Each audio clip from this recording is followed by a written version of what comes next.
Ever wondered how to play the intriguing game of chess?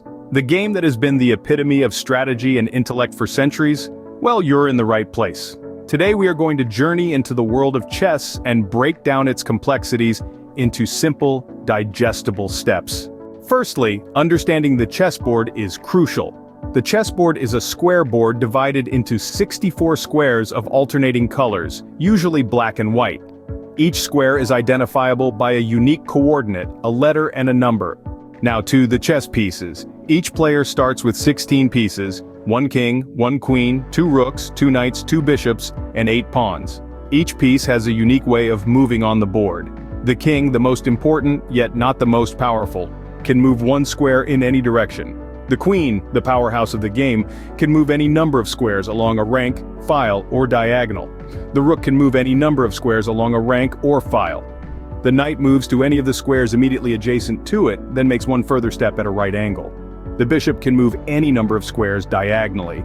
Lastly, the pawn may move forward to the unoccupied square immediately in front of it on the same file, or on its first move it may advance 2 squares along the same file, or it may capture an opponent's piece on a square diagonally in front of it on an adjacent file.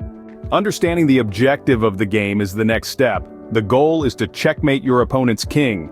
This means the opponent's king is in a position to be captured, in check, and there is no way to move the king out of capture, mate.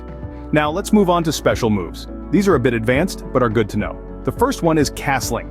This move allows you to do 2 important things all in one move. Get your king to safety, and get your rook out of the corner and into the game.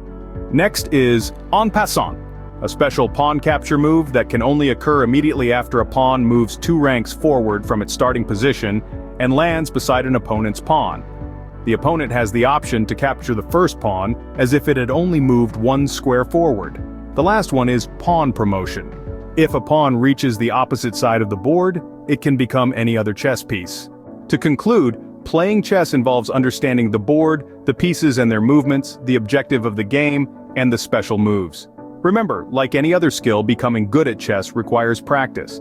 So make sure to play often, learn from your mistakes, and continually refine your strategy. In this video, we've covered the basics of chess, from understanding the chessboard to the objective of the game, and even some special moves. With this knowledge, you're now equipped to start your journey into the world of chess. Remember, every master was once a beginner, so go ahead, make your move.